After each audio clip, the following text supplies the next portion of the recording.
꼬주고 바꾸고 위성정당 요지경으로 가고 있습니다. 위성정당 자체가 꼼수인데 여기에 더해지는 거군요. 지금. 우선 거대 정당 다 위성정당 만들었죠. 지금요. 우선 여당의 위성정당 관련된 얘기부터 좀 들어보겠습니다. 어제 뭔가 발표를 내놨습니다. 들어보시죠.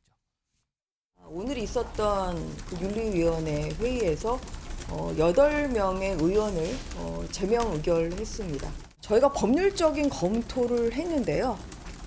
이제 국민의 미래로 지금 몇 분의 의원님들이 좀 활동을 하셔야 되는 좀 상황이고 그러기 위해서는 제명 절차가 좀 필요했습니다.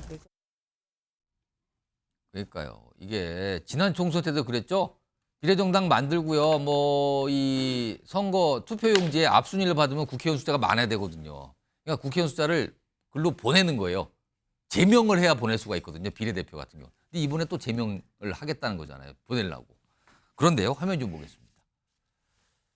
비례대표 의원 8명을 제명했습니다. 왜냐하면 사퇴하면은 의원직이 박탈되니까 안 돼요. 당에서 제명, 한마디로 말씀드리면 잘리는 거예요. 당에서. 그래서 다른 당으로 가면 돼요. 의원직이 유지가 되니까. 그래서 국민의 미래를 파기한 형태로 갔는데 징계를 해야 되거든요. 근데 징계 사유는 징계라는 건 뭔가 잘못했으니까 징계할 거 아니에요. 근데 명분을 삼은 게 뭐냐면 국민의 힘이 아닌 국민의 미래를 위해 활동했다는 이유로 제명을 한답니다. 이게 보도를 통해서 제명 이유가 이렇게 소개되거든요. 소정욱 변호사, 국민의 미래로 아직 가지도 않았는데 국민의 미래를 위해서 활동했다는 이유로 제명을 했답니다. 뭡니까 이거는? 한마디로 이제 이거는 정당방위예요. 정당방위요? 우리가 이제 그 형법을 공부할 때요. 예. 먼저 이제 어떤 사람이 쟤를 부당하게 때립니다. 예. 때리는 게 이게 불법이죠. 폭력이에요. 예. 그러면 저는 이제 막아야 되잖아요. 이게 정당방위예요. 예. 제가 정당방위로 막는데 또 상대가 제가 막는 걸 반격해가 때리면요. 예. 이것도 불법입니다. 예. 정당방위에 대해서는 정당방위를 못합니다. 예. 이게 확고한 판례예요. 그러니까 지금 정당방위는 뭘 자, 위한 제가 이거 정당방위예요? 예를 들어볼게요. 예. 선거법은 이제 합의하에 해야 되잖아요. 예. 근데 민주당이 일방적으로 강행 처리해가지고 연동형을 만들었잖아. 준연동형을. 예. 이게 처음에 불법인 거죠. 왜? 합의하에 처리할 선거법을 그러니까 거기가 일방 처리했죠. 시초가 문제였다. 예. 자, 여기에 그러면 국민의힘 어떻게 대응해야 됩니까?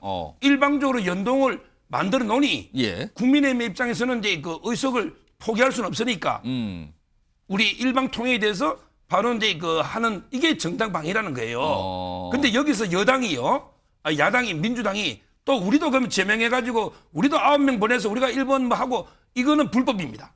정당 방위에 대해서는 대응하면 안 돼요. 예. 손해봐야 돼요. 근데 이재명 대표가 잘못한 거예요. 이재명 대표가 그게 맞아요. 우리는 위성정당 안 만들겠다. 공약 예. 있잖아요. 이게 맞는 거예요. 근데 이재명 대표가 그 약속 어겨버렸잖아요. 이게 잘못된 거예요.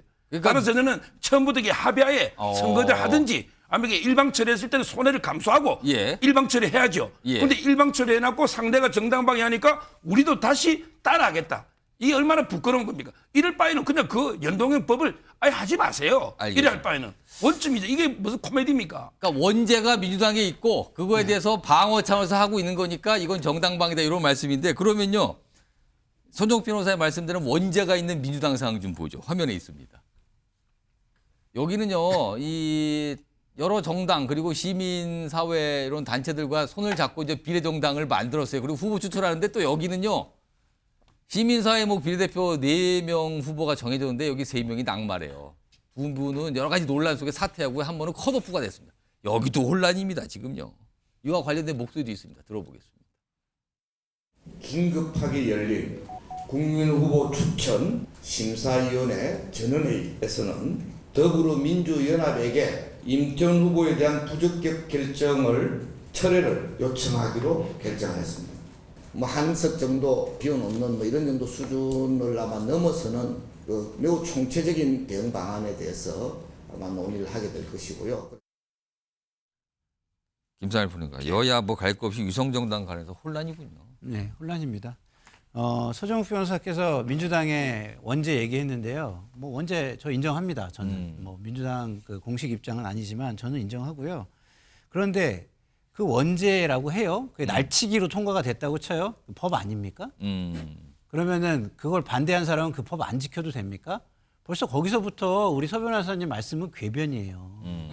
법이 통과가 됐는데 지킬 생각을 해야죠. 어쨌든 그거를. 그렇지 않습니까? 근데 자, 민주당에서 꼼수 요지경 똑같이 하면서 아니라고 보여주려고 하는 모습이 저도 문제가 있다고 생각합니다. 당당하게 차라리 법대로 하고 연정을 추구했다면 오히려 국민의 어떤 지지폭도 훨씬 넓어질 수 있지 않았을까 이런 생각이 드는데 이런 요지경이 그 연출되는 부분에 대해서 저는 개인적으로는 좀 아쉽습니다. 자, 하여튼 위성정당 관련해서 아마 이 요지경이 이걸로 끝나지 않을 것 같기도 해요. 계속 뭐가 나오겠죠, 지금요. 그리고 다음 이분은요, 지금 옥중에 있거든요. 근데 출마 선언을 했네요. 근데 그것도 대독 출마 선언이에요. 일단 그 출마 선언 모습부터 좀 보겠습니다. 독재 정권의 정치보복으로 창살 아래 갇혀있는 송영길 인사드립니다. 검찰 독재에 흔들리지 않고 맞서는 든든한 소나무, 정권교체 희망의 소나무를 광주에 심어주십시오. 변하지 않는 국민과 함께할 송영길의 손을 잡아주십시오. 화면 좀 보겠습니다. 오늘 뭐 내용입니다. 지금 보면은 본인이 이제 글로 쓴 게 있고요. 오늘 부인께서 읽었어요. 그러니까 대독 출마 선언을 한 건데 광주 서구 갑 옥중 출마 선언을 한 겁니다. 윤경호 소장님, 광주에서 표심에 호소를 할 수 있을까요? 본인이 광주에서 고등학교를 나왔죠. 광주 대동고등학교라는 곳 나왔을 겁니다. 아마 그래서 서구갑을 골랐나 모르겠는데요. 그렇다 하더라도 제가 보기에는 적절해 보이지는 않습니다. 그러니까 뭐 논란의 여지는 있죠. 아직 재판도 진행 안 됐고 유죄 판결을 받지도 않았어요. 그러나 그리고 또 정치자금법으로 시작된 수사가 뇌물로 가서 별건 수사다 이런 논란도 있긴 있어요. 그렇지만 본인이 변호사고 그리고 공당의 대표까지 지냈잖아요. 예. 그런 점에서 저렇게 약간 뭐 보복하겠다 아니면 뭐 먹니 부리는 듯이 하는 출마는 좀 적절해 보이지는 않아 보입니다. 자, 강규래 부위원장 한 1분 정도 있는데 이거 송영길 대표의 옥중 출마 이거 어떻게 보십니까? 저는 광주 시민들께서 이 상황 받아들이실 수 있을지 참 의문입니다.